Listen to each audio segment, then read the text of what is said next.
everyone, this episode is sponsored by Fight Energy. Fight is your all-in-one go-to health drink. Fight is not only just an energy booster, it is a mood booster as well. So with your daily dose of vitamins, nootropics, 0 calories, it is your all-in-one health drink. I drink Fight every day. My clients drink it. Someone you probably know drinks it.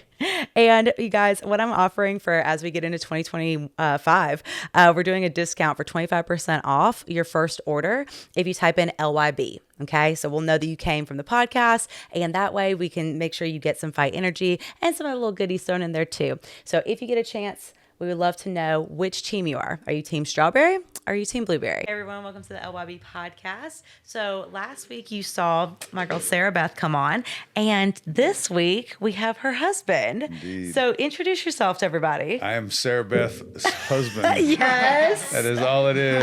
That's all you need to know. Luckily, I married a queen, therefore it makes me the king. I love it. Look at that. I'm gonna use that. He's going to steal that. He just got married, so he's like, oh, Yeah. shoot. I say I'm a king, so it's about her. Yeah, it's not about me, it's about her. She's the queen, but that does make me the king, so it's not bad. It's not a bad gig. Yes. No, some people may have known me from my music career. Some people may have known me from my TV show. Some people might not know me. Yeah. But if you want to know me, you can Google me. Some of those things are true. Some of them are not. So, and if you really want to know me, you can read my autobiography, Okay. My Life in a Jar, the Book of Smo. I know that sounds Whoa. biblical, but it's far from that. Okay. Yeah, so I go by Smo now Yeah. because and I'll explain this, but Yeah. after losing 225 pounds, Oh. I earned the right to drop Big from Big Smo and just go by Smo. Wow. Oh my goodness. It's the short, long version of who I am. That is crazy. Right? I know. It's Oh my insane. goodness. I love this. Okay, so tell me, so first off, where are you from? I'm from Shelbyville, Tennessee. Not Shelbyville. Yeah. Okay. So, Shelbyville. okay, Shelbyville. Wait, Why didn't- hold on. Wait, so how old are you? I'm 48. Okay, the reason I ask, so my brother's wife is from Shelbyville. And so the Dokes? Yeah, that's them. So Micah, the oldest daughter. That's one of my very best friends. No, it's not. Oh, yeah. That's my sister-in-law. Okay, no, I could call her right now, and she would go crazy just because. What? Y'all have got to be setting her up or something so, today. This can't be Luke- real. This Yeah, cannot be Luke. real. Luke Dokes, a good Yes. friend of mine. He's I love Luke. He's my favorite. What is going on right I didn't now? say that out loud. What is happening He's- right yeah. now? or wait a minute, Matt. Yeah. So Matt was my brother's age. Luke Yes. was underneath me. Yes. Micah, we became close once into the music and stuff. Yeah, because she sings. Yeah. And yeah, I've known the Dokes my whole existence there in Shelbyville. It Matt, is. Go ahead. if you look up my album cover for the EP Bringing It Home, it is Matt Doak carrying his No way. military duffel bag, but it was a photo that we had an artist do a drawing of, so it's Matt Doak. I was like, will you be on the cover of my album? Because it's a very how do I explain? It's like a hat off to the military. Yeah, you know what I'm saying? yeah, picture accurate. And I had a song called Bringing It Home, and it was, Wow. and, he served like 4 Yes. terms or whatever, Yeah, this is crazy. No, Yeah. and the thing is that okay, I will say that pretty much I feel like everyone knows of the Dokes in Shelbyville, but the fact that you're here is is so cool. You know, that we're connected. Yeah, that we They're family. Yeah. Yeah, they're family. That's so special. Yeah. I love that. From her too. I was Yeah. literally. And- I was just talking to Jesse the other day. And I went to school with Matt's first wife, Okay. Jennifer. Yes. So, yeah, I knew her. Yeah. Yeah. That is so crazy. Okay. So I'll see them because we're recording obviously earlier, but Thanksgiving, Okay. I'll you see, just throw my name out there and they're gonna go because crazy. I'll see, because Josh and Micah, they come to Lawrenceburg, and so we all meet there because that's where my mom's family's from. Yeah. So we go to Lawrenceburg for that. But That's kinfolk. yeah, that's wild. You should just talk. You should just tell them about a recent episode and just tell them. No. You know what I should do? I should say nothing and then be be like, oh, do you watch the podcast? That's Yeah. what you really should. Have I've you actually seen? Do you subscribe? Yeah. I have done Did you that know you before. were number one topic? Literally. Yes, I have done that before actually to Right? somebody. I told a story about them, and I was like, I know you don't watch. Let's see. Right. Yeah, let's find out. Exactly. That's so Shout funny. out to the Dokes. I love y'all. Oh, I love that so love much. y'all. That's hilarious. Okay, so Yeah. from Shelbyville, so grew up there, and then what got you into music? Like, what was that? So I got into music. I'd say what got me into music was a felonious act that I conducted around the age of 14. Okay. I blew up some mailboxes and a Pepsi machine. Okay. And what? I got caught, got in trouble. They thought that I was going to be like Unabomber type people. okay. But I was like, yo, I just learned this watching MacGyver. Right. It's not like a thing. It's like me and my buddies, we were like, oh, MacGyver made grenades out of shotgun shell, black powder, Yeah. and a baby food jar. Let's try it. So we did that. We blew up 18 mailboxes and a Pepsi machine. We got caught, me and a buddy. I got in trouble, of course, and they put me with like a counselor. Yeah. And the counselor was like, hey, I guess like one of her methods at the time was like, write it down. Like, what are you thinking? Write it down. If you can't talk about it, write it down. I was like, okay, first of all, I hate writing. I don't like paper. I don't like pencil. I hate school. Yeah. I don't like any of that. I just want to be in the woods and play with fire and cows and stuff like that. Yeah. And so she was like, well, I want you to try this. So I started writing when I was like 14. And it was like, she was like, you can write anything you want. So I started writing these make-believe short stories. And then after that, I was like kind of in the age of like where I was interested in girls, you know what I'm saying? Yeah. More or less. And Yeah. I was like, poetry Okay. came next. So it was like writing poetry, you know, and then I was like, maybe I could write a poem to a girl. Okay. That didn't work. But then the poems turned into lyrics. Okay. And then I was very much into music my whole life. Okay. As a kid, I had like the keytar, Yeah. the Yamaha keytar, and then I had like a drum set and guitars and just anything and I didn't know how to play. I just made noise. Okay, so, got you. And then I was in like middle school band, Okay. played trumpet, and then I was in the high school band. I was in the drum line. So just always music. I love listening to music. I grew up on my dad's music. I grew up on my older brother's music. Okay. And that was a combination of like old country and then rock and rap. Okay. So that's kind of, I was raised on like Jerry Reed, Johnny Cash, Yeah. Kiss, Prince, Vanilla Ice, and Beastie Boys. Wow. Okay. So You So- must, all you in must there. like Jelly Roll. And Hank, oh, man.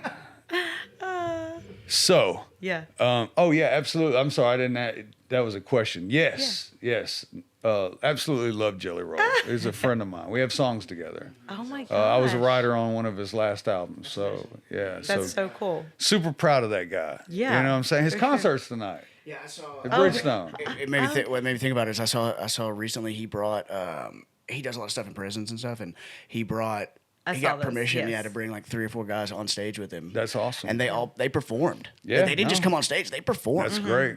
Yeah, no, so I started doing my music as it derived from me getting in trouble, and then once I found out that I could write lyrics and then I had to learn how to produce music because this is in 98, 99. Okay. So we didn't have SoundCloud where Yeah. you could go and download some beat, you know what I'm saying? And there weren't just like a bunch of dudes that had like, because there were no laptops, there were no computers. Right. You had to have like a drum machine, you had to have a 4-track or an 8-track Okay. recorder on cassette tape. Like there was no CDs.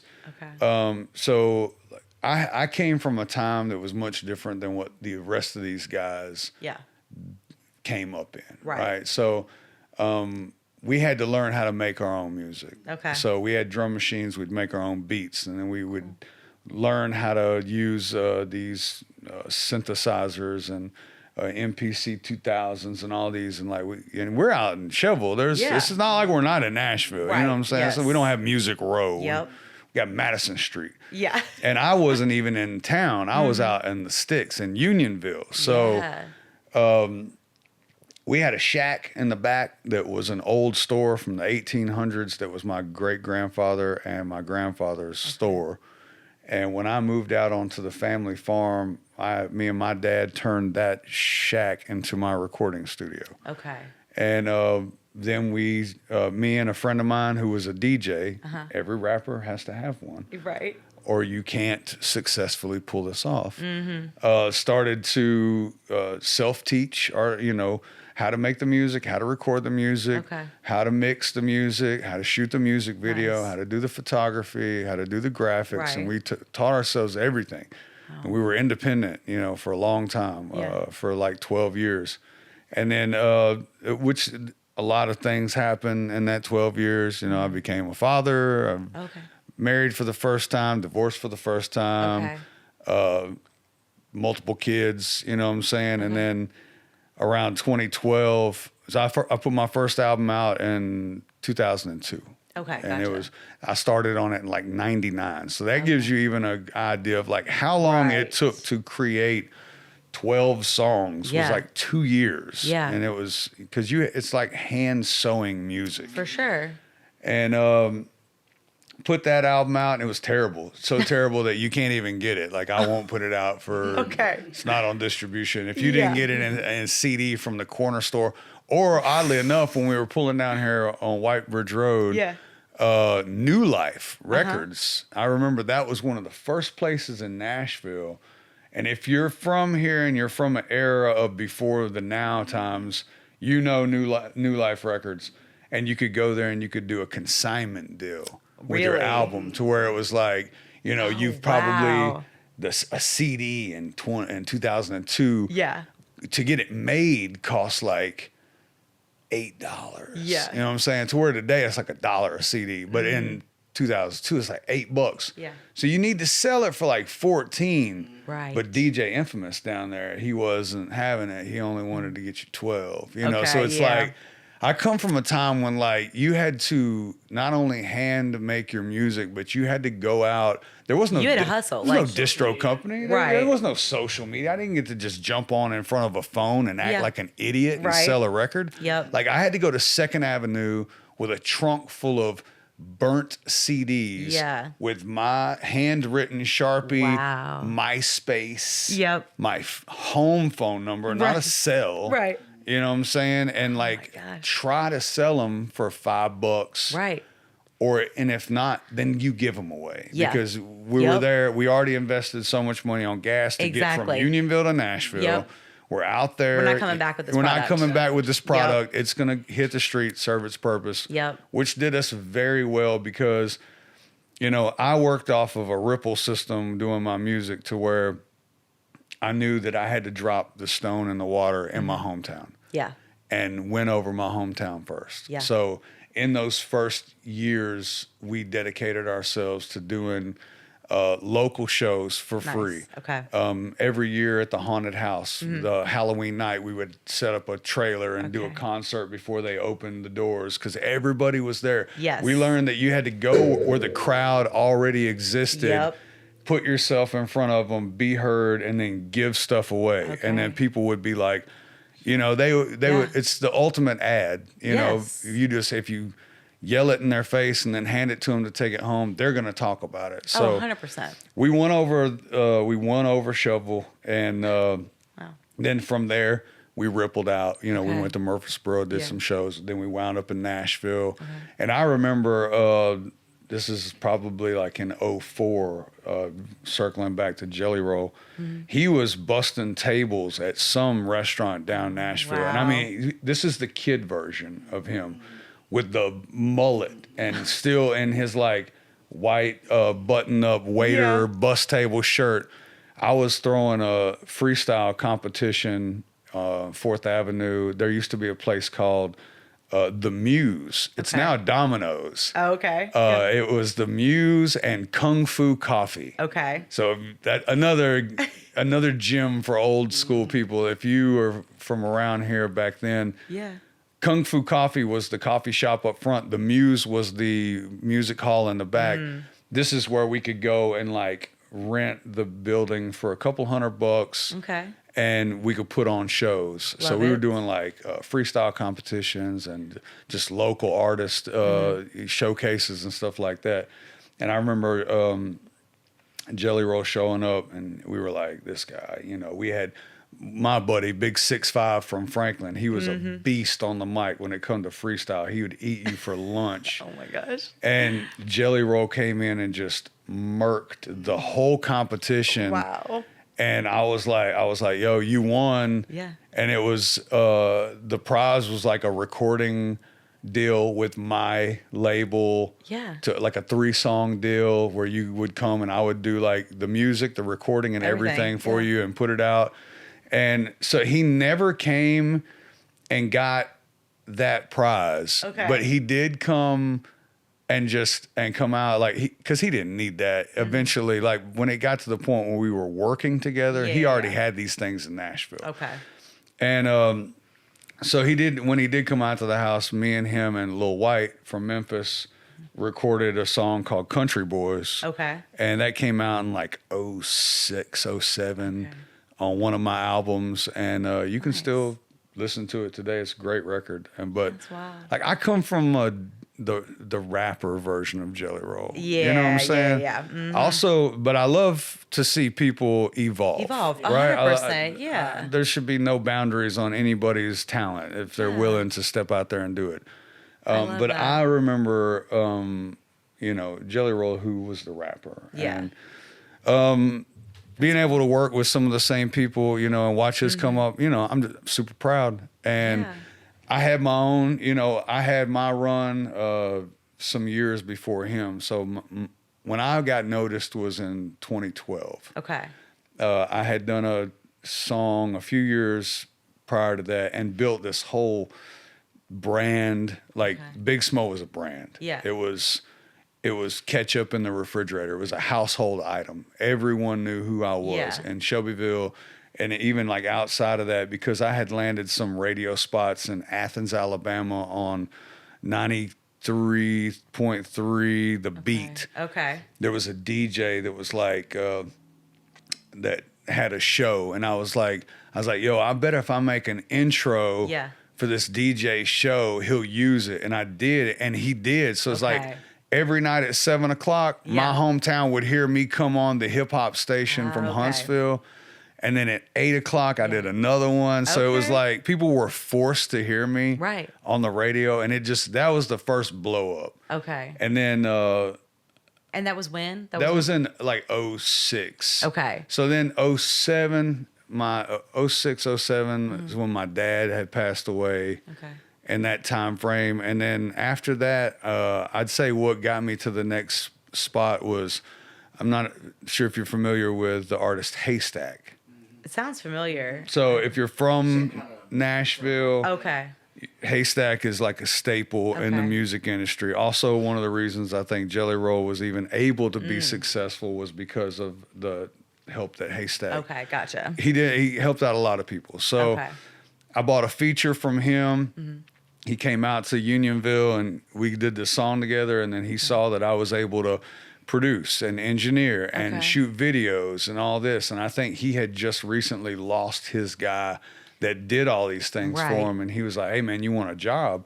I was like, hell yeah. Because I looked up to this guy. It was like being able to work for, you know, your idol. Right. You know what I'm saying? Like I listened to this guy's music so much and I'd saved up my money to buy this feature. And then he's at my house in my studio and he offers me a job. I'm like, I'll do it. Right. So I worked for him for like 4.5 years as his hype man, his opening act, videographer, for all the things that I could do. So you went around like tour? Toured with him. The first tour he put me on was an ICP tour. Okay.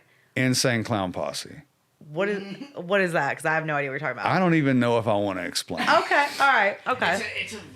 It's very edgy, let's say. It's super not wholesome. Okay, got it. And then it's covered in Faygo and face paint. So So we were on this it was called the Dark Lotus Tour in 09. Okay. But it was my first run, my first time on a tour bus, my first time doing all the things that I had dreamed of. Okay.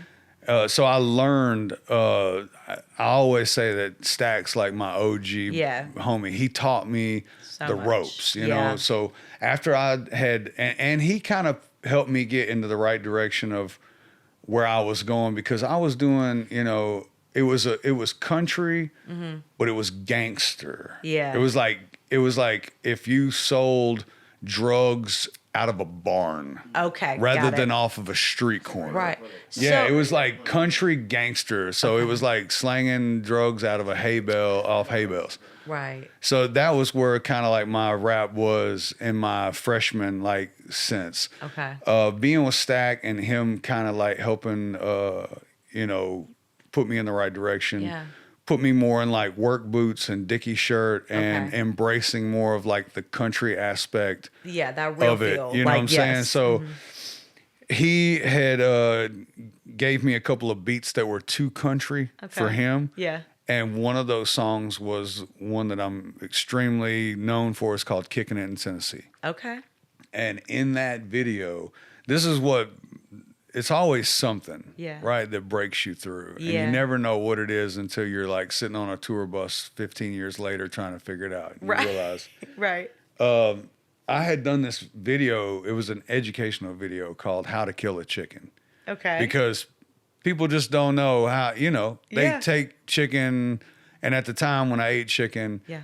I was like, well, you don't even know where your chicken comes from. You know what I'm saying? Let me show you what a chicken nugget really is. Right. So we went out to the barn, got a chicken, cut its head off, Okay. filmed all this. It's like, this is what you do. You Right. cut its head off, Yeah. dip it in hot water, pull the feathers, Okay. clean the inside out, put Yeah. it on the grill, and then we ate it. It wasn't like an animal cruelty Right. video. Right. Yeah. It was an it's just educational like, film. Right. Well, PETA did not see it that way.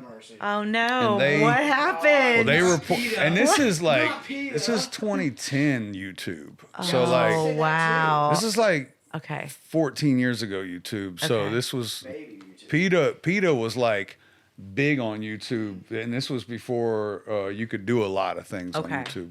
Yeah. So they flagged my video, had it taken down, and I was so angry about it. I was Right. pissed. Yeah. And so in spite of all that, I took the section where I cut the chicken's head off, and I put it right in the middle of the music video for Kicking It in Tennessee. no way. I knew that they wasn't going to watch the video. Right, You know, yeah, like PETA's not going to watch this. Yeah. That's so funny. So there was a guy at Warner Brothers who saw the video. I mean, a lot of people saw the video Yeah. and was like, "What the hell? Yeah. Did he just cut the head off that chicken? Right. Run that back. What's You the- know, yeah. let's watch it again. Oh my Watch it again." gosh, And yeah. then so there was some guys at Warner Brothers that saw it, and they were out on like a pontoon boat watching videos, and Yeah. they're like, send this guy a message. And like, No this was at way. a time when I managed everything. So Yeah. I noted like, bling, I'm like, I got a message and it's like, man, you cut the head off this chicken. I'd really like to know more about this. And I'm like, yeah, man, anytime, holler at me. Right. Let's do lunch. I'm like, all right, cool. Who are you? And it's like, I'm like one of the head guys at Warner. I'm like, oh shit. Yeah. Like, what? You're like, okay, where you want me? Where yeah. are we going to meet? Taco Mamacita. And, Oh my gosh. and then, you know, I met the people at Warner. They were like, man, we really love what you're doing. And I had, man, so much development between, you know, Right. in between all this time. Like we were filming videos, we're filming episodic stuff. You know, we were getting so creative Yeah. with the tools that we had and like Did you the feel freedom. like? Did you feel like y'all were the only ones at this time also that were doing this? Oh yeah. Okay. We were like pioneers on this. Okay. stuff. Okay. Yeah, That's no- what I mean. Because I've never heard of all of this. Yeah, That's why nobody I'm else has done wondering. this. Okay. You said you had to have a DJ when you were a rapper. You said, and you had a buddy. Did your buddy just also happen to be into music, or did you? Yes, no, he was already a DJ, and Okay. he was a Filipino guy, lived in Shelbyville. Yeah. And we were good friends. I'd go over to his house, and he'd have the Techniques turntables, and Okay. had this little sampler, and we would like sample one piece and loop it, and then the drum machine, and Oh, wow. I would just freestyle rap, and then I was like, I'm about to write this down. You know, Yeah. I started writing, and then we were like, let's get a recorder. We just built, and then he went to SAE in Nashville, the music school. Yeah. And then he would come to our studio after school, teach me everything that he just learned on our equipment. So we got like 2 for the price of 1 on the education. And we were just doing everything grassroots, like independent grassroots. And I was pouring concrete and taking care of family and hustling on the side and slinging CDs downtown. So it was just like this huge organic smoothie of creativity. And but when I did finally get to the stage of like where Warner Brothers was, you know, wanting to meet with me, we had you know, a pretty substantial catalog for independent artists. It's not like we were coming into the game and we just had some demoed records. Like I had already put out like 6 albums and a couple of EPs, and I was already doing shows and doing shows like putting on the event myself. Exactly. Yeah. Renting the venue, providing the PA, selling the tickets, all that. Like we were doing this for a long time and learning all the ropes. And so when we got the opportunity for Warner, we had already like educated ourselves so much that it was like, it was just that time. And at that time in 2012, you thought a record deal was what you were supposed to get. Yeah. Like that's what, it wasn't about being independent. You had already been independent. It's like, if I'm going to go for it, I want to go all the way. Right.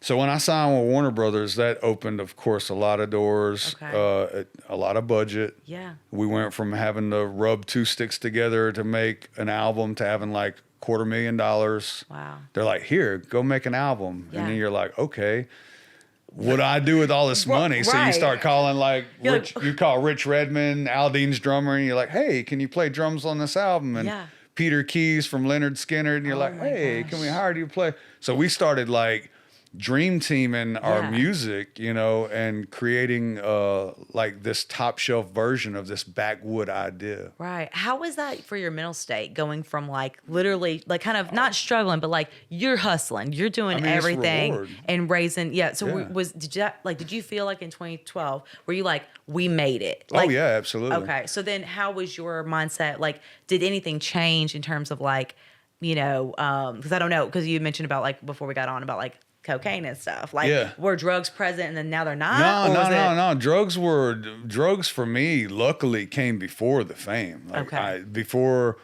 you know, I struggled with drugs. I mean, let's see, I started drinking when I was like 7. Wow. I started smoking cigarettes when I was like 7.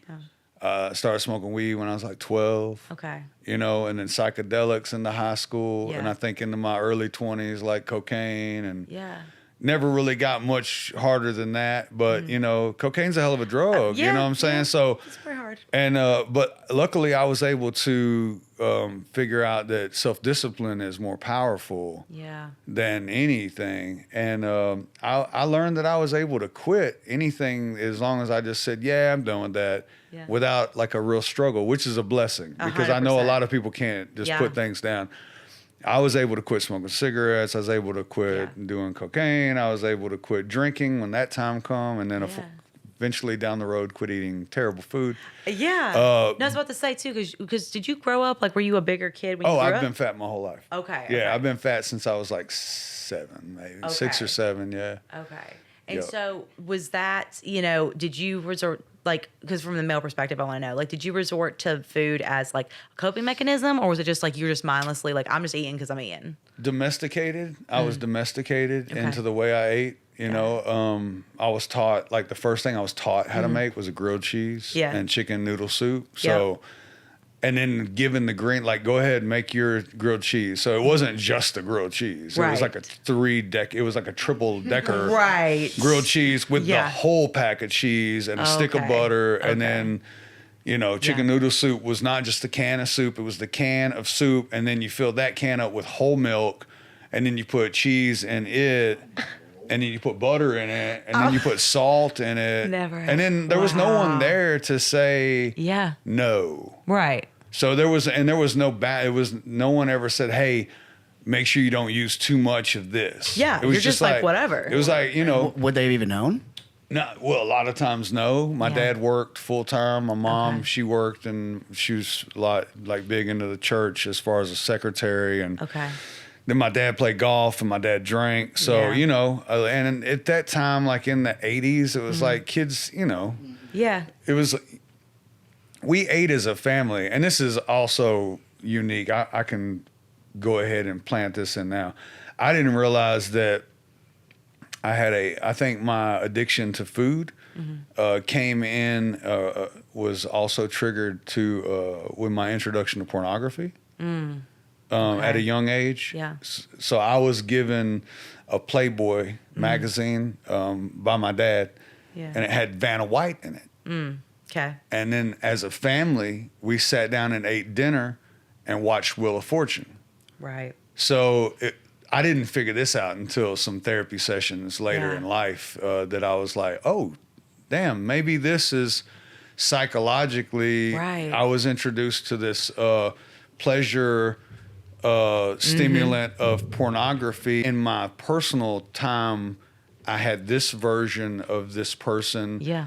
But around my family, while I was eating food, I was being forced to watch her in a different setting. Hey everyone, thank you so much for subscribing to the Love Your Body podcast. I appreciate everyone who shares this podcast, who's come on this podcast, who is sharing the mission to help us love our body throughout our journey through good fuel, good movement, and positivity. So thank you guys so much. If you're ever interested in training one-on-one with me, please email me at Dani@DaniDFitness.com. You can always reach out on any of my socials, DaniDFitness1.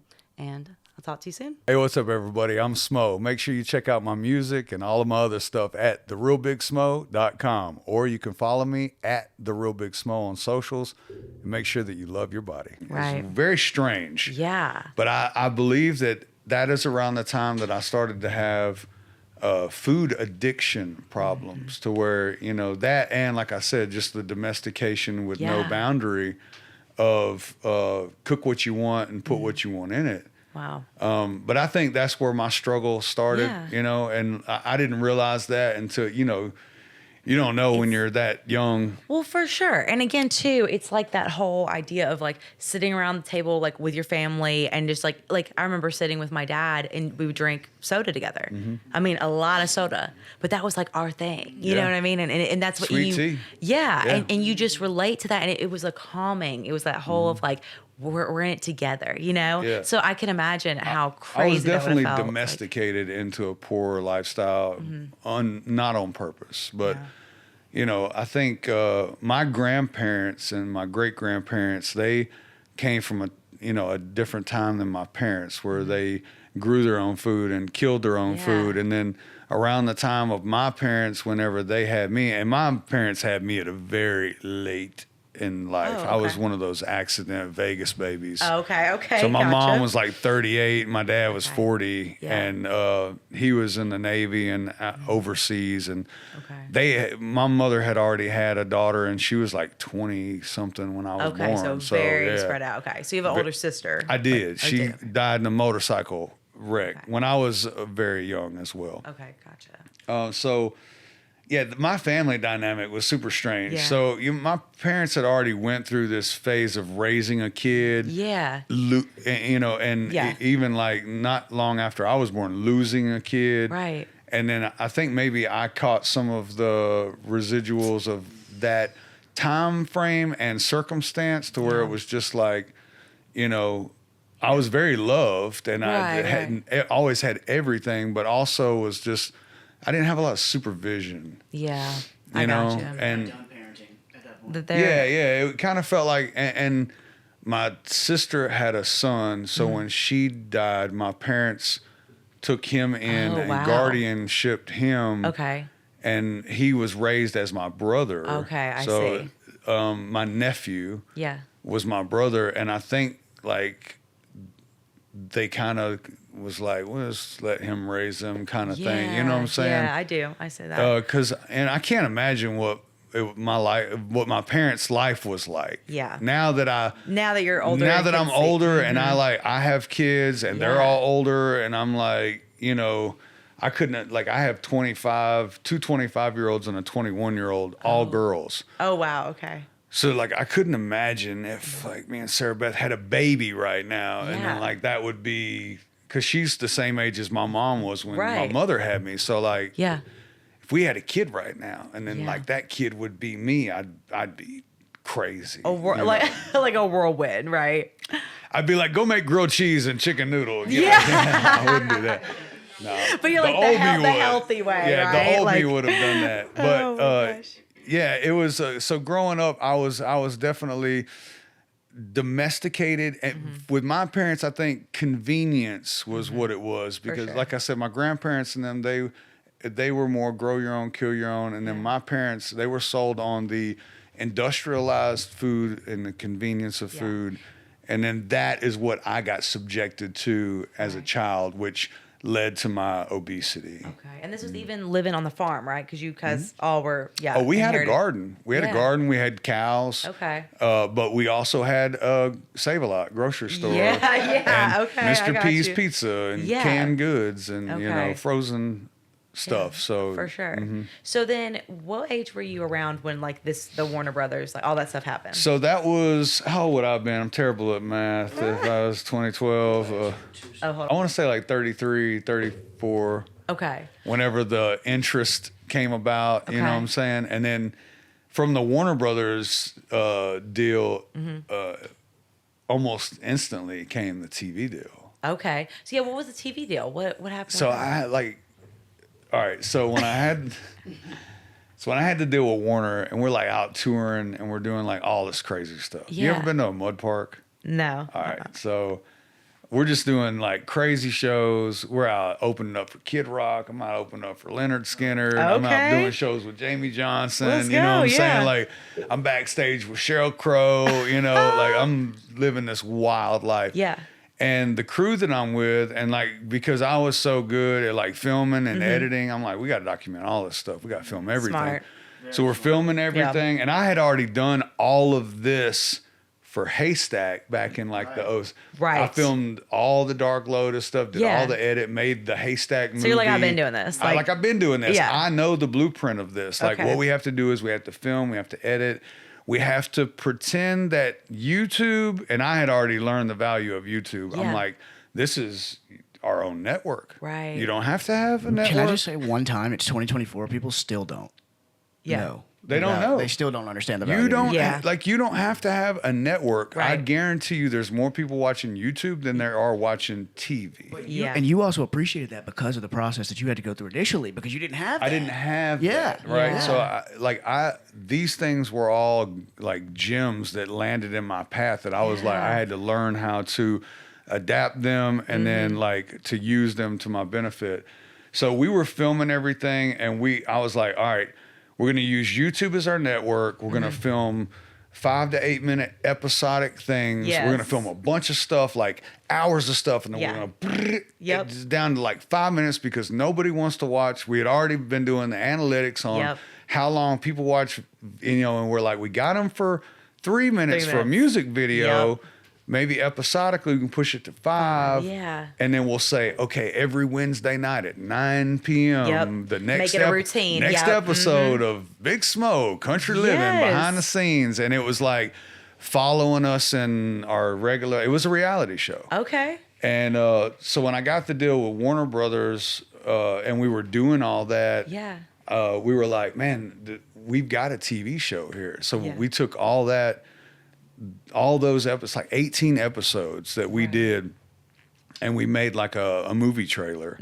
I got some meetings in LA. I was already out in LA doing some writing sessions and recording because I was working with a manager from LA, and we got a meeting with VH1. I walk in with a thumb drive. Yeah. And this like boardroom meeting, all these people and I'm just standing there looking country dumb. Right. And I was like, y'all want to watch my movie? No Y'all want to watch way. my thing? And they're like, put it in. And it was like, all of them was like edge of their seat. Yeah. And they're like, oh my God, we've never seen anything like this. Yeah. We want this. And I was like, okay, cool. So VH1 shot a sizzle reel. Okay. Yeah. It was terrible. Okay. Terrible. It was like redneck mafia, moonshine mafia. Right. It was just terrible. They wanted fights and arguments and alcohol, and you know, and I was like, this is kind of not really what we wanted to do. We were having a lot more fun. This was like a lot of drama. Right. And That's so what I was yeah. like, you know what? I'm going to pass on this, y'all. And they were like, oh, damn. My manager was like, well, let's see if CMT wants to do it. So CMT was like, oh, we want this. Yeah. Cool. They did the exact same thing. They made it just this drama show. Yeah. And I was like, yo, and I was married to my second wife at this time. She was not what. Okay. Yeah. Trying to be kind. Yeah. She's not well. Yeah. And so, yeah, they made it real drama. Yeah. And they used her and alcohol and this, you know. So I was like, yeah, this isn't going to cut it. So we stepped away from it again. And I had done an episode with Bar Rescue. Okay, with John Taffer. Mm-hmm. And he kind of taught me some things about, like, he's a writer on his own show. Yeah. And he was like, you got to be able to control the dynamics of these things. Like, the problem is you're letting other people write your story. Yeah. You have to control your story. And I was like, okay, I think I get what you're saying. So my manager was like, hey, you want to try to shop this one more time? We'll go to A&E. I know somebody there.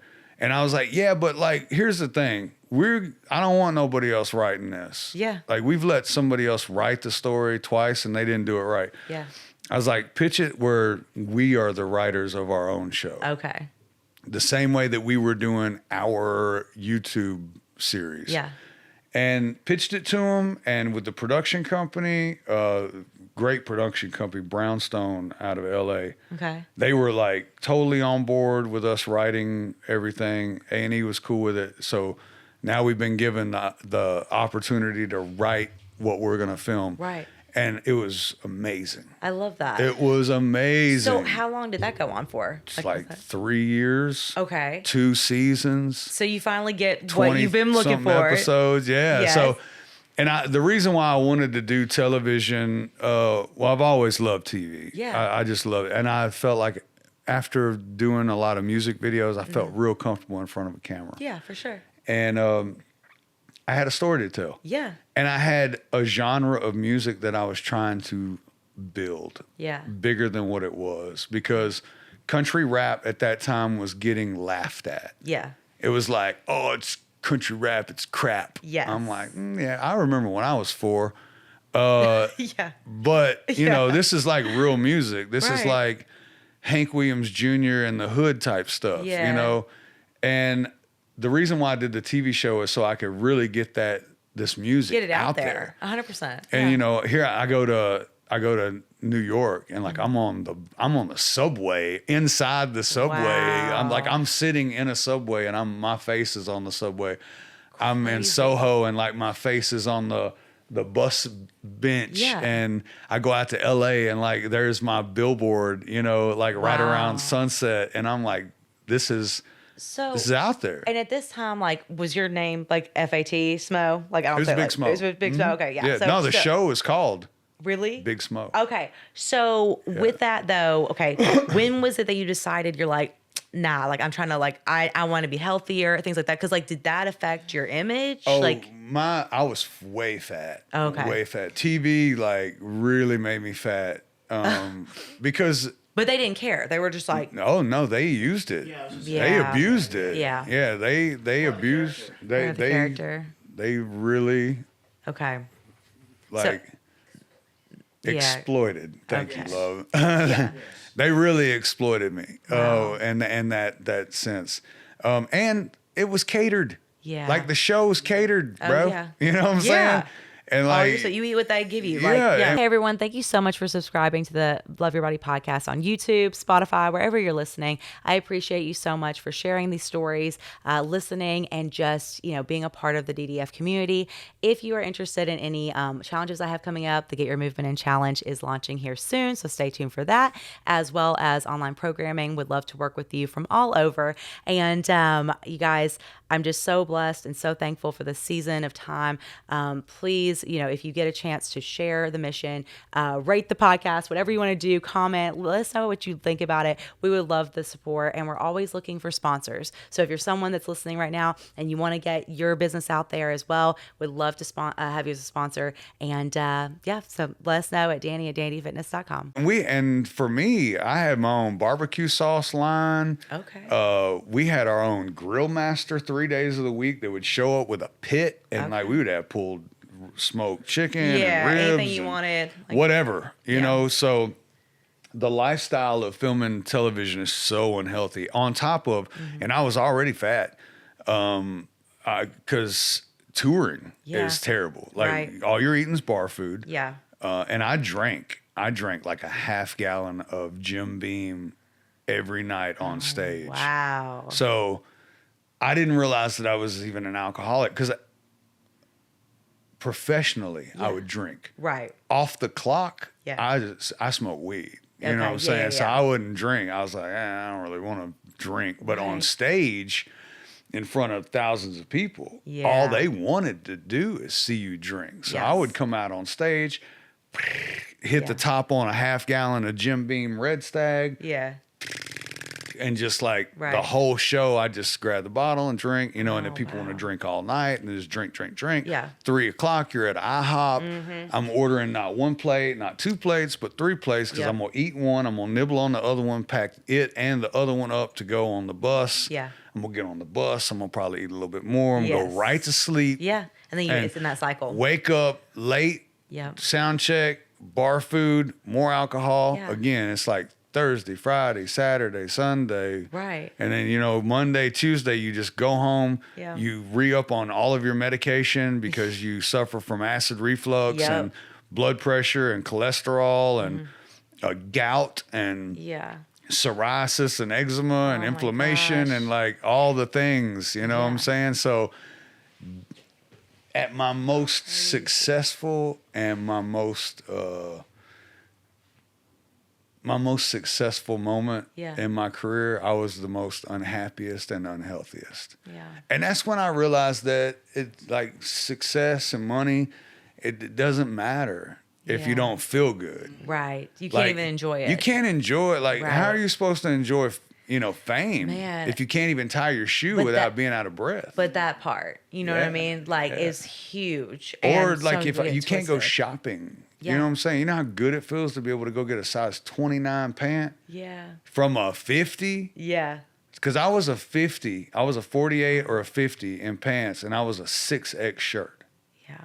And I was 400 pounds. Yeah, so you were in the grind season shirt. Yeah. Shout out to Matt. Shout out to Matt. So in this lifestyle, after the TV show, like right after the second season wasn't even out yet. Yeah. We had just finished filming, and I was going on like the biggest tour of my career, West Coast tour, up through Canada and all that. Wow. I started having like the 7-piece band, $1 million bus, manager, merch guy, bus driver, security, like the whole thing. It's like it's the dream. Right.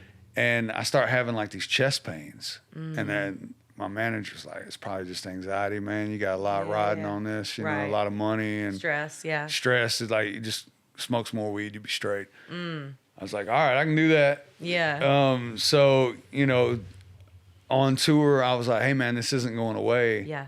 Like, well, let's take you by a doctor. Let's go see it. Took me to a doctor. They were like, yeah, we don't know what's going on. Stress test, nothing pops up. Okay. I'm like, all right, cool. Another hospital, another city, another hospital, another city, Canada hospital. Nobody knows they're like, something is wrong, but we don't know what. Okay. So I wound up leaving Canada and going into Minnesota and wound up at the Mayo Clinic. Okay. My bus driver made me a cardiology appointment at the Mayo Clinic. Yeah. I went in, took one test, and they were like, yeah, something's wrong. Yeah. I was like, yeah, I know something's wrong. I don't know what it is. Yeah. They're like, well, we want to keep you. And I was like, well, I got a show. Yeah. They're like, well, let's run this test on you. And they ran the test and they were like, oh, no, bro, you got 4 blocked arteries. Wow. You got like you can't even. You really can't. Yeah, like how are you like I doing just did a anything? show the night before and drank a half gallon of whiskey. Right. You know, I was still kind of hungover when they were giving me some injection, like, Yeah. where they inject you with Like the dye yeah, for- it's okay. crazy. Yeah. And they were like, "Nah, bro, you got like 4 blocked arteries. We're gonna have to try to get some stents in you." Yeah. So I was like, "All right, well, let's do this." So I got to get back on the road. Yeah. You know what I'm saying? So they're like, they tried to do stents, and they were like, "Yo, bro, we couldn't even stent you. Like, you're bad off. You're gonna have to have open heart surgery." Like right And now. I was like, "What?" right. And they was like, "Yeah, 2 days out, open heart surgery." And I was like, I had this feeling come over me I'd never felt before. Yeah. I was scared to death for the first time.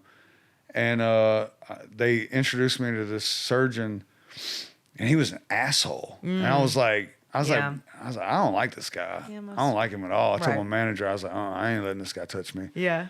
He's like, well, let me see if I can find another surgeon. And then 9 days, he found me another guy. I met with him. I was like, this is the guy. Okay. This is the guy. Okay. I want this guy. All right, 9 days. So I went and sat in a hotel for 9 days waiting Wow. on this heart surgery while I was going to the Mayo Clinic doing prep tests and all this, getting me ready. Anyway, I go in, my surgeon, he's like, look, man, I'm going to do the surgery for you. Mm-hmm. He knew who I was. He was a fan. Okay. He was like, you're going to have to change the way you live. Yeah. Got to change the way you live, bro. Or you're going to be right back in here 4 years for another one, and 4 years after that, if you're lucky, for another one. He's like, but if you do what I say, you may live a long, long time.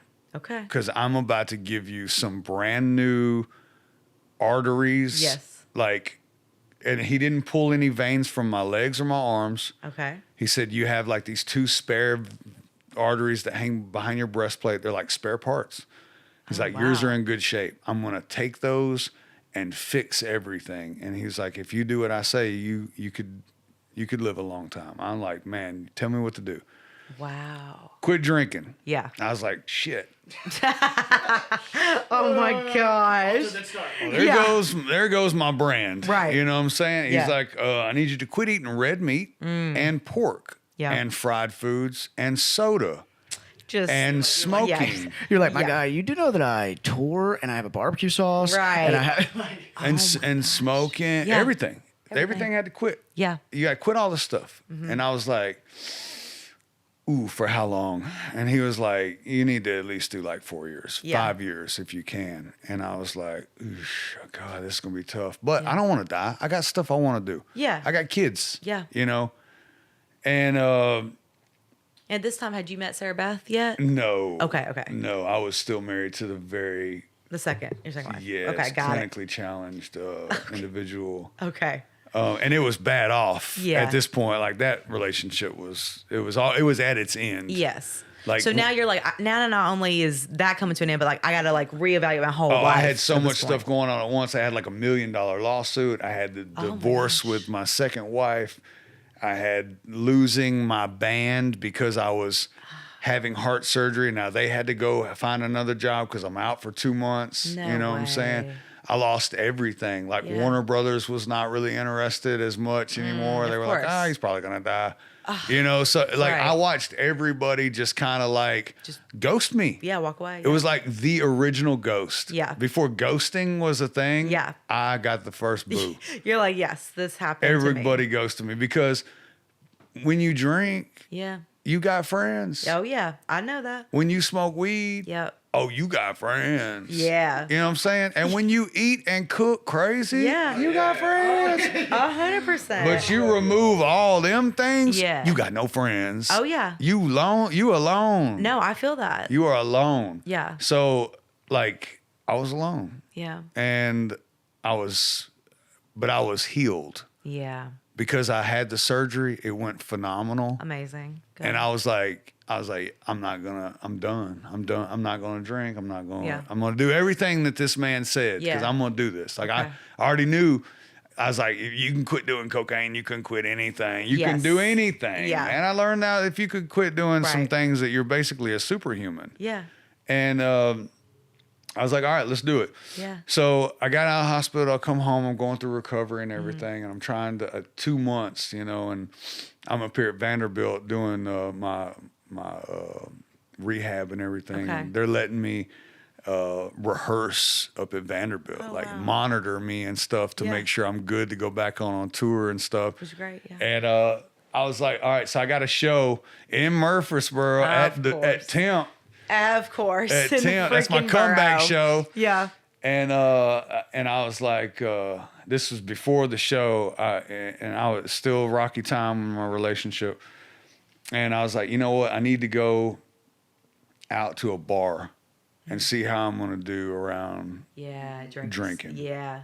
You know what I'm saying? Put yourself in the Let me environment. just test myself. And I was like, way too popular to be out at a bar because the first season of the TV show had already come out and it was smash. Like it came on after Duck Dynasty, so everybody watched it. Right. Like, and they blew it up. So, and the second season we had already filmed, but it hadn't come out yet, and they were like priming people on second season coming so soon. everybody's looking forward to They're it. like, oh, so when I walked into a place, people were like, oh, damn, that's him. So I go to Bar Louie. Sorry, I go to Bar Louie to test myself. Around drinking. What? And it had been 2 months. Yeah, 2 months. And almost 2 months. It would have been right at 2 months. And I was like, so I had asked my wife at the time. Yeah. I was like, hey, I need to go to a bar, test this out. Yeah. You want to come with me and have dinner or whatever? Right. No, I'm going to go to this male strip club thing. Oh. Okay, cool. Yeah. You do that. Yeah. Called up a couple of my buddies, like, hey, man, you want to go eat with me? No, I'm busy. I just said, no, all right, cool, fuck. I'm going by myself, right? Yeah. So I'm like, I'll go. So I went, and then, of course, everybody was crazy. Oh, man, let me buy you a shot. Let me buy you a drink. You're like, nah. Shots for everybody. Of And I course. was like, man, I can't drink. And they're like, oh, what? And I like pulled my shirt open, and the scar was fresh. I mean, we're talking about a 13-inch scar here. Yeah. And fresh, like it was colorful. Yeah. So I would be like, yeah, I can't really drink. And they'd be like, oh my God, like what happened? I'm like, it's open heart surgery. You can't have alcohol after that. So I was like, why don't you? And I was like, this is what I came for. Yeah. I'm like, hey man, if you're going to buy me a shot, buy him a shot instead. Yeah. Like, you know, don't let my shot go to waste. Buy it for your buddy, you know? And I was like, this is my move. I'll divert it. Yep. So, I was hanging out and I was like having a good time. I was drinking water or tea and eating a salad with apples in it. And I was like, this sucks. And I was about to leave. I'd been there way too long. Right. And I was about to leave, and this guy come up to me. He's like, hey, man, there's some girls back here in the back that want to meet you. And I was like, oh, shit. I was like, all right, man, I'll go say hi, and then I'm out of here. And I walked back, and there was like this whole table full of girls, and they didn't even know who I was. They were just like, someone said you were famous. Exactly. And I was like, weird. Yeah. Like, how are you? How are you? Hey, how are you? It's like, all right, whatever. And I got to right here. I was like, oh, dang. How are you? Like, whoa. Yeah. Like, where have you been my whole life? What? And she's like, I'm not with them. And I was like, I don't even know who them are. Right. And then for the Very next relevant. like 2 hours, we stood in the middle of this bar, and everybody's just watching us because everybody knows who I am. And they're just, I'm not letting this girl go. Yeah. We're face to face. We're like, we're laying down rules. Right. You know, she knew who I was. I didn't know who she was. Right. She was drunk. Mm-hmm. I knew that. Yeah. And then as we were like for like 2 hours Right. talking Just in the like- middle of this bar, just like, Yeah. and she had not stopped drinking. So I was like, you're pretty lit. You need a ride home? Mm-hmm. And she's like, I gotta go. She knew where I lived. She's like, my house is on the way to your house. I'm like, creepy. Yeah. I just met you. You know where I live.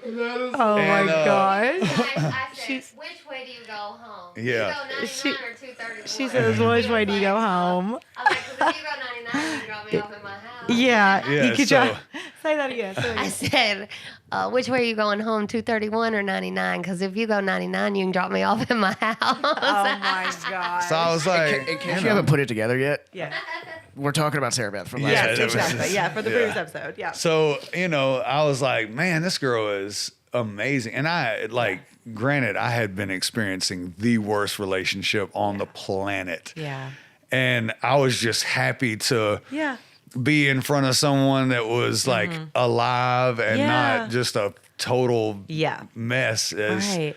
And we had a great conversation. Yeah. You know, she knew so much about me. I knew nothing about her. Yeah. But you wanted to know. Yeah, I wanted to know. And we laid yeah. down some she was like, wow, I ain't never getting married. And I ain't never having kids. And I was like, yeah, I'm never going to get married again. And I have 3 kids. I'm not having any more. Right. So we had like some ground rules that we were just in the first hour of us meeting. Dude, that we agreed on. And I took her home and I was good. Yeah. I was good. I was like, hey, my ex-wife called while she was in the truck. Yeah. And I was like, oh shit. I was like, yeah, I'm headed home. Yeah. I guess you're done at the strip club or whatever. Right. So I guess I'll come on home.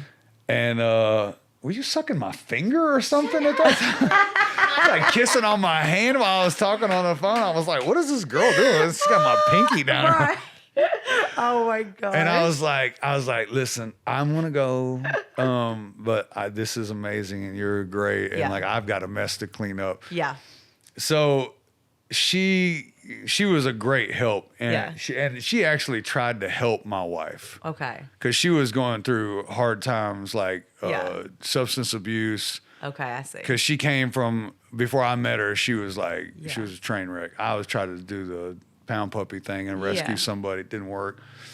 No, it doesn't. And so Sarah Beth was very helpful. Like she was like, you need to get her some help. She needs some help. And we were even working on music because she had a friend that was doing music. And I was like, I'd love to get involved in this project. Okay, and so that's like how... you should be her manager. And then I can kind of coach you and like we can launch this girl's career. So at first it was like, it was kind of business, even though we had the hots for each other. I was still married and going through my front end of my divorce, and she was like obviously patient. Yes. And I didn't find out until later that she had already vowed that I was going to be her husband. Like when she had watched some of my TV show with her family, and she was like, that's gonna be my husband one day. Right. Oh my gosh, see, she manifested it. Yeah, she manifested it. Yeah. But here's something too, because we are like closing out, because I could talk to you for hours, but I do want to point this out, that you stepping out of your comfort zone, okay, putting yourself in that environment to be like, because I've told this to my girls, and everyone that listens knows this, that like it's uncomfortable, right? It's uncomfortable. Like to do these things, but you have to test it. You won't know till you know. Right. And so to be in that bar, to be like, okay, here's how we pivot. Y'all take the drinks. I'm good. Yeah.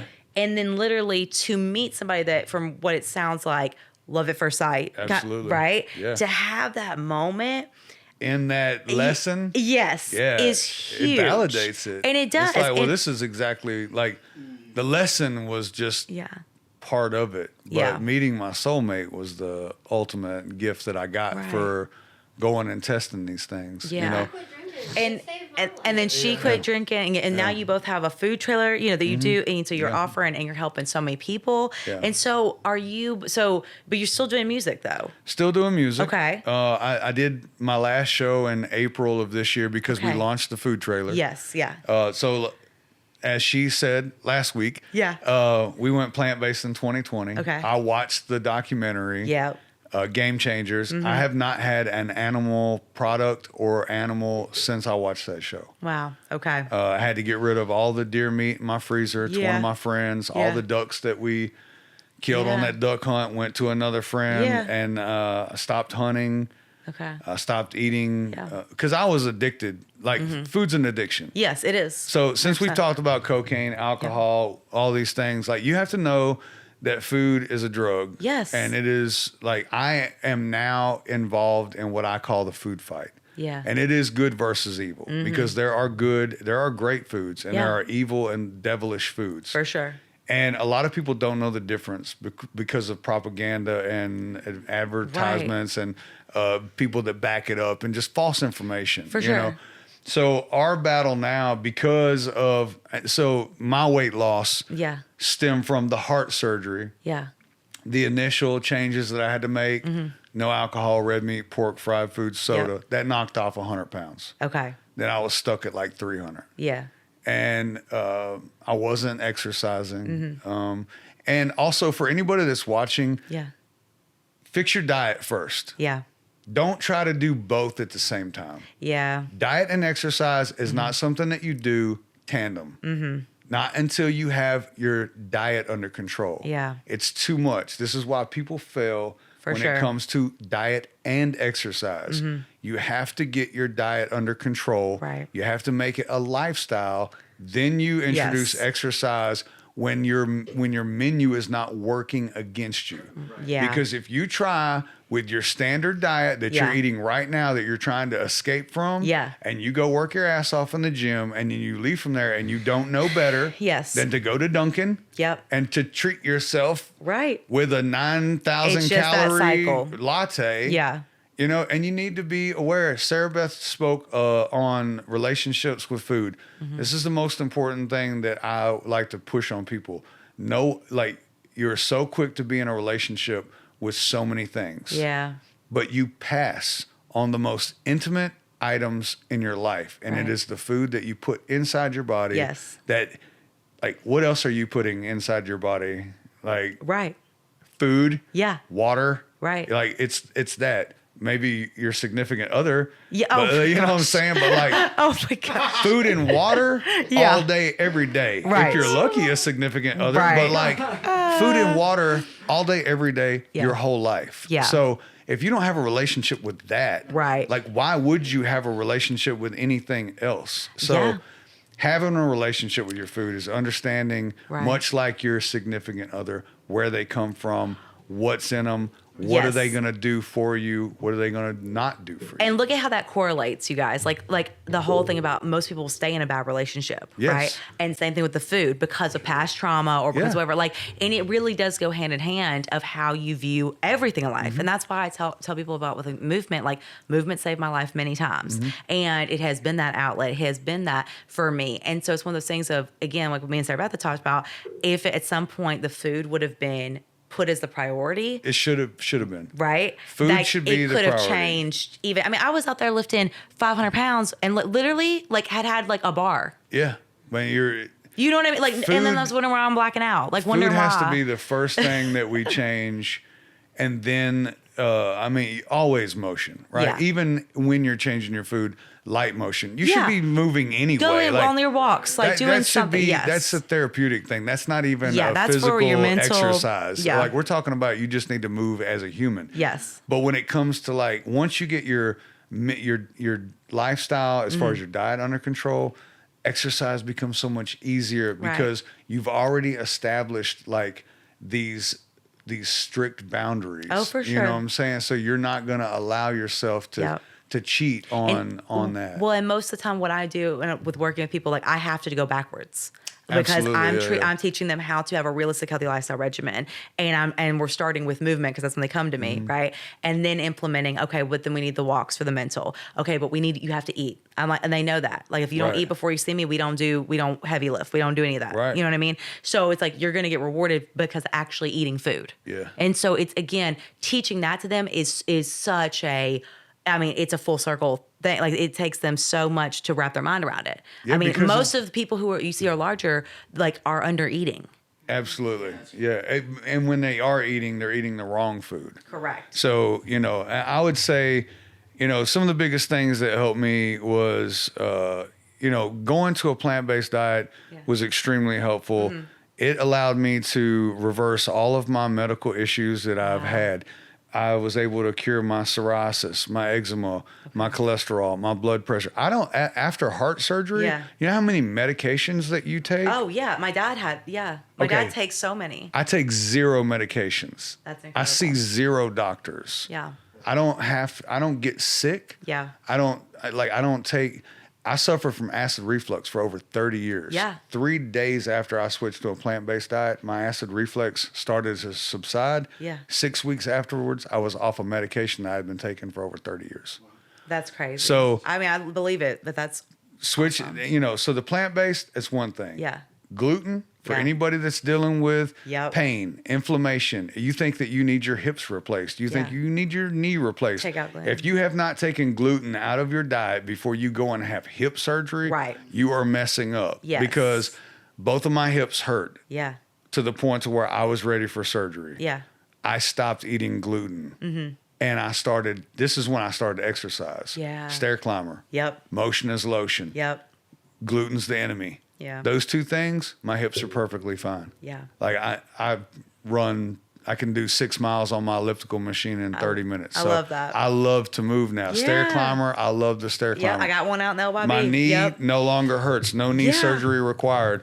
I love And then it. I'll tell you the other thing that no one thinks about. This is the sleeper. Yes. Everybody eats too much oil. Yeah. We were talking about peanut butter when you were talking Yep. to Sarah Beth. Yep. Do you know how much oil is in peanut butter? A Did freak you know tag, that yeah. peanut butter is probably 90% oil Yeah. and like maybe 6% peanuts? Yeah. If you see like really naturally or like more like not Jiffy, but like some of them look a lot more oily. Oh, Right. well, Yeah. Jiffy they've whipped it in Yeah. better. These more expensive ones where you see the oil on top. Yeah. Did you know that oil doesn't even derive from that nut? That's not even nut oil.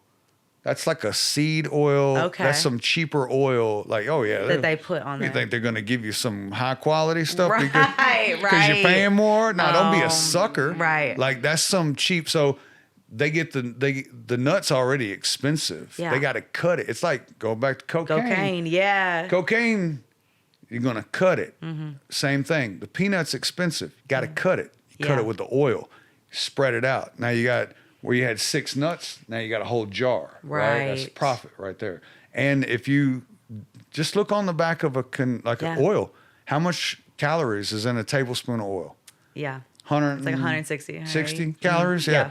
How many tablespoons are you using when you saute your vegetables? Right. Is anybody measuring that? Yeah. Go, go, go, go, go, go. Yeah. So there's what, 6, Yeah. 8 100%. tablespoons? That's over So- 1,000 calories that Right. you've just added to your perfectly healthy Yeah. 6-calorie zucchini. Right. You put 1,000 calories on it. And Yes. why? Right. Why do you use oil? So I don't use. So I use. Not to put you on spot. Yeah. Or to villainize the way, but Right. my point is, Yeah. when you use oil, why do you use oil? Right. So I use. So I work with a hormone specialist now. So she has me doing like ghee, like like butter, like that. But Or why? like that's just what she has me like doing. But why? Yeah. That's just like they're like certain things a part of our nutrition plan. I see what you're saying though. And so, Like, yeah. just- But why? You're cooking and you're just like, oh, like Yeah. it's not- you're not even really thinking. Yeah. Even ghee is just fat. Yeah. So what are we doing? Right. Like, if you want the natural fat, eat the avocado. Yes. If you yeah, want the yeah, natural that. fat, eat the olive. Right. Right. But you're not consuming these things just Mm-hmm. because it's like drinking milk, thinking that you're drinking some cow who was like, oh yeah, I'm happy. Let me share my Right. milk with you. Yes. Smiling cow. That's not what you're getting. Yeah. Like it's all a lie. Right. So like cut the gluten, Yeah. cut the oil. And I'm not saying that you have to be plant-based. Right. But if you are suffering with like addiction, Yeah. I was addicted to eating meat. I'd eat cow, pig, chicken like every Yeah, meal. right. So like if you find yourself consuming meat every meal and you don't feel well, Yeah. take it out. Right. See if you feel better. Yeah. And if you do, don't lie to yourself. Just be Yeah. like, okay, this is the problem, No, I get that. If you stump your toe and it hurts, you know why. Yeah. So like if you eat McDonald's and you feel Yeah. bad, and this like Thanksgiving is about to happen. Everybody is going to hurt themselves this Yeah. week. I know. For what? I know, and that's For why. why? Well, because a lot of times, and we talked about this on the previous episodes, but it's like as we're closing out, like it's one of those things where they feel pressure, they feel like they can't stand up for themselves, they And it's- can't say, hey, especially as females, like like they feel obliged, like they have Right. like no one is making you eat the pie, okay? Literally, that is something that's self-induced that you feel like you have to appease somebody, whatever. I've brought food for years, you know what I'm saying? Like Yeah. I've always done and it's one of those things where I've always gotten done stuff for it. And it finally, they've realized after me being in this lifestyle for over 12 years of living a healthy lifestyle, that they're like, oh, like it's okay. Like this is just how she is. Right. But again, I don't need to explain myself. So I try to help others to understand that, again, to not have fear around food, but also like to not have to explain your journey to anybody, because what you eat and what I eat, like it's going to affect us differently. Yeah, don't be guilted into eating a pie. Exactly. You know why people guilt you into eating pie? Because misery love company. Exactly. Yes. You know, and if you eating the pie, I ain't gonna feel bad about eating the pie. I want the whole room to eat the pie. Yes. And that is the problem that we're dealing with. That's that's why parents cannot fix the way that their children are eating. Is because the parents are addicted to the same stuff. Yeah. Kids ain't got a job. They can't drive to Chick-fil-A. Right. The parents is doing it. Exactly. Yeah. I just wanted to point one more thing out because I know you're about to ask him the question, then we'll be done. But earlier you were talking about the person who made you start writing. Who did you say that was? My counselor. It was the counselor they put me with. And they did that because of the mailbox thing. Yeah, right? because I got in trouble. They thought that maybe it was like a psychological thing where they were like, maybe if he writes, we'll find out if he's going to do this more. And then I just started writing crazy. Yeah. So what's insane to me, and she tells a story that I always stop and make sure that I bring up like certain things like this. But what's crazy to me is you blew up a bunch of mailboxes. You got put with a counselor. The counselor told you to start writing. The writing turned into music. The music turned into a career. The career turned into addictions. You had open heart surgery. Because of all of that, you wanted to go see if you could be in a bar. And you met her. Yeah. Ain't that crazy? Insane. Yeah, it's the universe. Like, it just gave me chills just thinking about it. And we both have saved each other. Yeah, no, she saved me, I saved her. When you did the mailbox thing, people thinking you're going to be a school shooter. My parents You know what I'm thought- saying? they thought that you have I was no doomed. idea the freaking. It's crazy. you And don't know. You said something earlier. You said 15 years later, whenever you're on your tour bus, you can put it together. Like, you can't put it together at the time. It hadn't played out yet. Yeah. So it feels like it's such a. Like, you have all these addictions and you got all these problems going on. You got open heart surgery. idea. Dude, you got open heart surgery. You were scared to death. Of Yeah. course I was you gonna were. die. But because of the open heart surgery, you had to stop doing all the shit that was killing you, A. Right. And B, Yeah. because of the open heart surgery and quitting the shit, you wanted to go see if you could be around it. You Yeah. went to a random bar on a random day Yep. Yeah. and meet her. And it's I do wild. want to say, It's insane. I do want to say that I do believe in God and I believe in His path for all of us. So for me, it's like one of those things of hearing all this. I'm like, it was evidence because there was this innate drive that you had. Oh, God He's had His hand on my chess piece every day. Yeah. And sometimes He moves it in ways where I'm like, what are you doing? Right. And He's like, don't worry, it'll play Dude, out. Exactly. And that's You why just I bring all that trust. stuff up. I'm not a super religious person. No, that's a rabbit hole we don't have time for. But my point is that for me, as a person growing in what I would, the buzz phrase is like, I'm not religious, but I'm spiritual. So like I'm growing like more spiritual. I believe in things outside of myself and I always have. But anyways, point being is, for me, you see stuff like that. I don't know how you deny it. You can't. Yeah. And I just told my daughter this earlier when we were having lunch. I'm like, look, you're allowed to make mistakes. It's part of your journey. Right. You will only, I failed my way to success. Yeah. You have to know that this was not intentional. Yeah. Like I failed and failed and failed and Right. failed my way onto a red carpet. Yeah. And I just knew how to play my role by then. But, like the mistakes that you make, if you're able to turn them into lessons, you don't have to live with mistakes. Yeah. You just live with a bunch of lessons. Yeah. I have no mistakes that I've made. Yeah. It's just been part of my journey and it's led me to where I'm at. And now in a position to where I'm able to help people, Right. trying to help kids that are the age that I was whenever I stumbled into this problem. Yes. Like that's my goal. I love that. Because nobody cares about our kids. Yeah. Like we act like we care about our kids, but they we're don't. way too distracted to give a shit about our own children. 100%. Yep. Like we do not care, and that's something that has to change because we're letting them fall into a lifestyle to where they're not going to survive. Right. And then not only that, but we're not going to have a future. Yes. Look at the obesity level in our children right I now. know. And you think about where's our military going to be in 10, 15 years? Yeah. Already, but that point. Yes.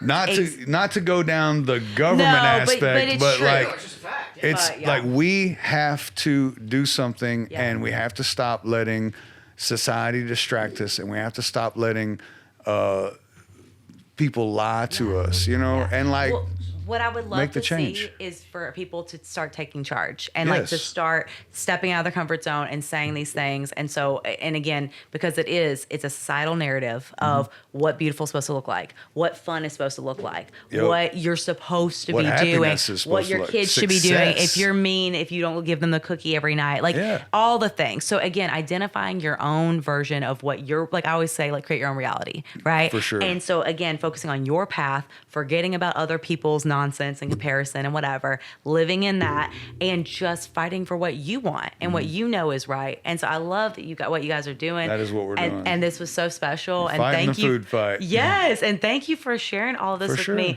And I asked your wife as well, but what is, ask me yeah, questions. what is something that you love about your body? My body, I mean, the resilience to, Yeah. like, I think she said it too, to heal. Yeah. Like, the human body is incredible. such a trip, you Right. know, and like, nobody pays attention. Yeah. Nobody, like, most people don't pay attention. Right. They're just living the clock. Oh, yeah. And they're overlooking that their body is sitting there. Like, Yeah. the thing I love about my body is that it's so loud. Yeah. When it talks, I hear now. Yeah. So, like, anytime that I guess you could kind of like say a craving. Yeah. When my body needs something, it lets Yeah. me know. So I love the communication that I have with my body now. That's awesome. You know, we have an open line of communication. Yeah. And whenever I need Right. a natural fat, it says, it's like, go get an avocado. Yeah. Hey, have an olive. Right. And like before, that never came through. Yeah. So I don't know, like, I'm at 46, I was able to do my first pull-up. Now I Okay. do like 50 pull-ups a day. I love that. You know, and so like the resilience of the human body, I'm 48 years old. Yeah. And I'm able to do more now than I've been able to do my entire life, even when I was a teenager. Yeah. And for me, that's just like, That's it's the everything. most powerful thing. And then the other thing is like, you know, when you get to this point in your journey, you realize that you're nothing short of a superhero. Yeah. Or superhuman. Yeah. And I tell people all the time, they're like, well, how do you keep doing what you do? Right. And I'm like, well, let me ask you a question. If you was Superman and you knew you could fly, would you give that up? Right. Walk around. Would Right. you walk or would you fly? Right. Like, I don't want to walk and I don't love want to give that. my cape it's up. stepping into your power. It's not worth it. You know what I'm saying? Like, the cake's not worth the cape. Yeah. I love that.